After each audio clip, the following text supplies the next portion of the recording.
Assalamualaikum, bersama saya Muhammad Syarizam Awang dalam Berita Pagi Sabah edisi Selasa 24 Mei. Kecemerlangan agenda pendidikan terus menjadi keutamaan kerajaan negeri. Ke arah itu, kerjasama sepenuhnya diberikan kepada Kementerian Pendidikan bagi memastikan sektor pendidikan di Sabah sentiasa dalam keadaan terbaik. Ketua Menteri Datuk Seri Panglima Haji Haji Noor menjelaskan antara usaha dilaksana kerajaan negeri termasuklah mempercepat pembinaan sekolah-sekolah daif di Sabah. Ya, insyaAllah, kerana inilah yang selalu kita sampaikan kepada kerajaan persekutuan, bukan saja masalah sekolah-sekolah daif di Sabah perlu dipercepatkan pembinaannya, tapi jabatan pelaksana juga haruslah dibuat dengan di Sabah oleh JKR Negeri Sabah. Beliau berkata demikian kepada media sempena Majlis Pelancaran Hari Guru Peringkat Negeri Sabah kali ke-51 tahun 2022 di Kota Kinabalu. Timbalan Menteri Pendidikan, Datuk Muhammad Alamin turut melahirkan rasa gembira dengan jaminan yang diberikan kerajaan negeri demi kepentingan pendidikan anak-anak Sabah. Saya amat gembira pada hari ini apabila Yang Amat Berhormat Ketua Menteri telah memberi jaminan akan terus memberi kerjasama sebaik-baiknya dalam memastikan segala perancangan dan proses implementasi projek-projek pembangunan terutamanya akan berjalan lancar. Beliau memberi jaminan. Terdahulu dalam majlis berasingan, Datuk Muhammad menyampaikan anugerah Hari Guru Peringkat Negeri Sabah kepada lebih 60 penerima terdiri daripada guru, pensyarah serta sekolah yang dipilih. Antara anugerah disampaikan adalah anugerah khas Sekolah Inovasi yang dimenangi oleh Sekolah Menengah St. Michael Penampang, anugerah inovasi pensyarah inovatif yang dimenangi oleh Dr. Koo Chew Hoon dari IPG Kampus Ken dan anugerah ikon guru inovasi PDPR Dora Dabal dari SK Tanjung Keramat Tawau. Saya fikir yang penting saya nak selesaikan masalah murid. So, saya punya inovasi memang rujuk kepada masalah murid. So, untuk tujuan selesaikan masalah, so saya carilah idea untuk hasilkan produk inovatif. Ya, itulah yang hasil inovatif itu, saya fikir itu berimpak tinggilah. Kita nak melihat peningkatan pendidikan terutamanya di Sabah, Pelaman dapat ditingkatkan pengetahuan agamanya dan bahasa Arabnya dan pendidikan seterusnya untuk melahirkan anak-anak yang minat untuk menguasai pelajaran itu secara sendiri, ya, tanpa paksaan. Ya.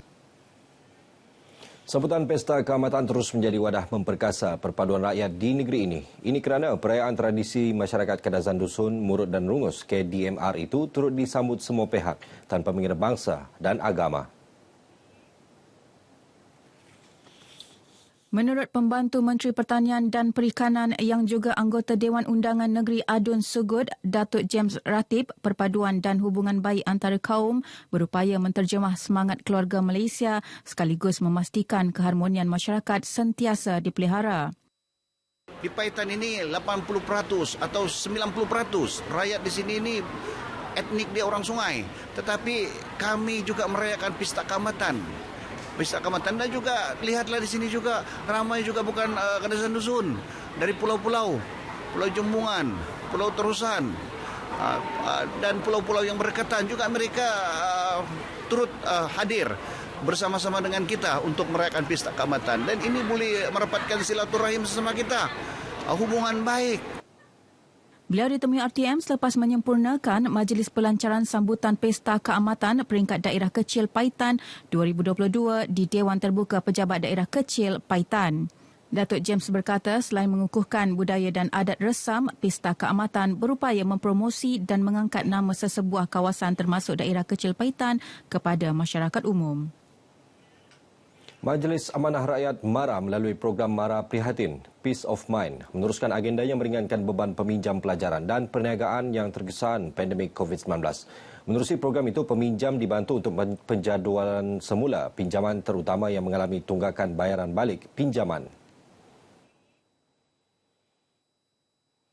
Pengurusinya, Datuk Seri Panglima Aziza Muhammad Dun berkata 3 inisiatif disediakan MARA iaitu penjadualan semula bayaran balik pinjaman pelajaran MARA, permohonan pengurangan pinjaman pelajaran MARA dan alternatif bayaran balik pinjaman pelajaran melalui pengeluaran KWSP.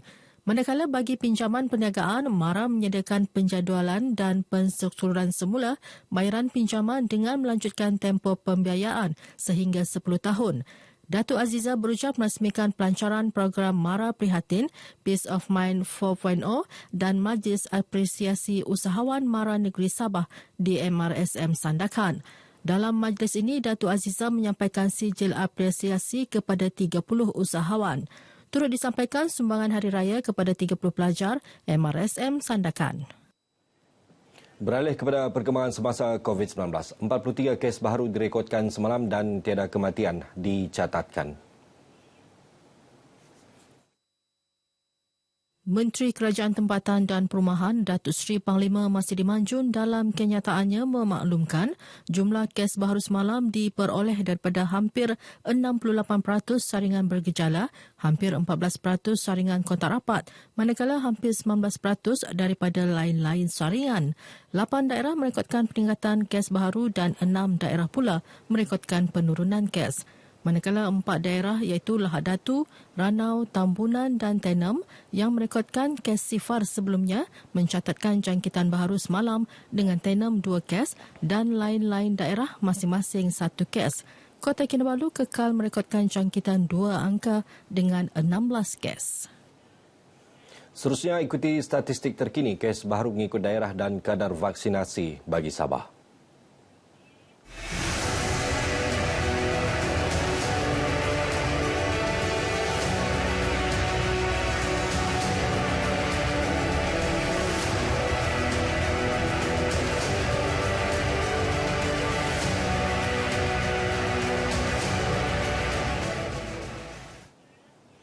Pertandingan bersusul Paparian 2022 menjadi medium mewujudkan perpaduan dalam kalangan masyarakat. Buktinya, kesepaduan masyarakat dapat dilihat melalui kerjasama dalam menyiapkan setiap rekaan untuk pertandingan ini.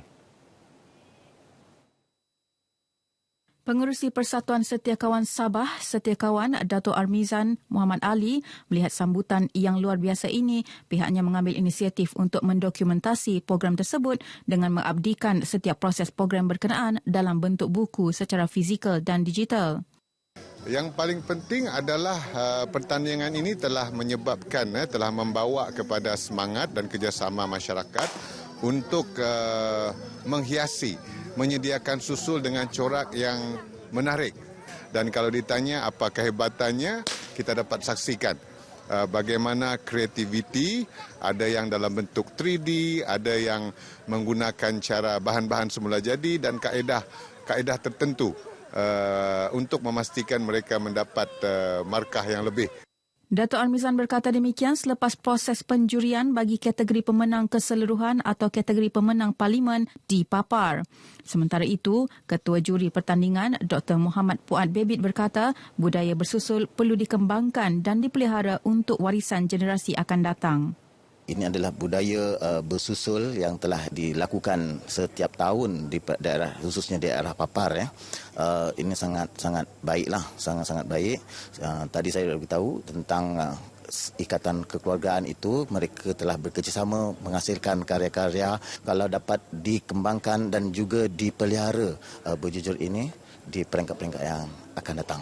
Berjujur ini adalah satu pertandingan tradisi yang sekian lama, tapi mungkin sudah dilupakan. Tapi kita bersyukur kepada penganjur, yaitu daripada yang berbahagia Datuk Amir daripada Persatuan Setiakawan Negeri Sabah, yang mana telah dapat menganjurkan ini seolah-olah menghidupkan suasana yang sudah macam dilupakan.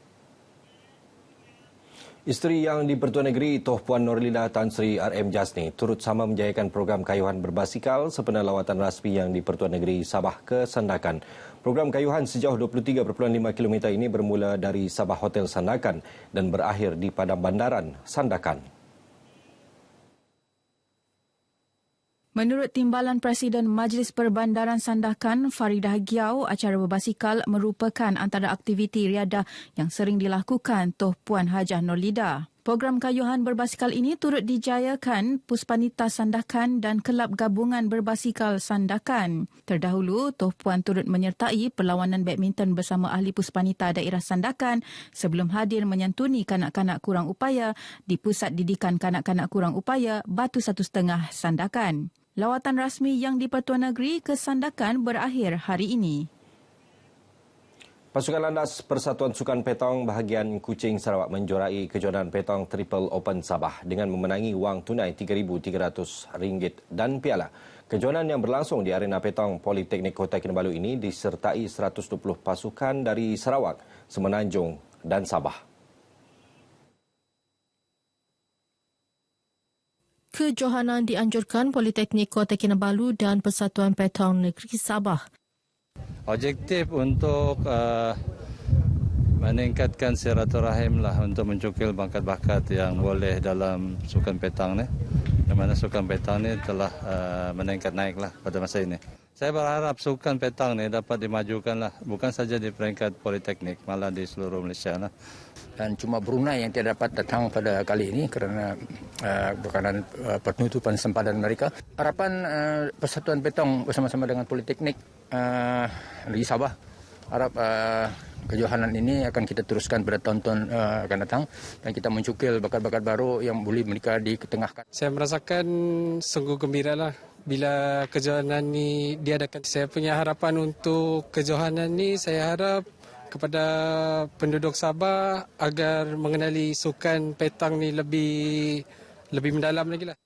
Kejohanan antara lain bertujuan mempopularkan sukan terbabit selain mengeratkan hubungan silaturahim dalam kalangan peserta. Perkembangan dari Sabah berakhir di sini. Virus COVID-19 masih ada.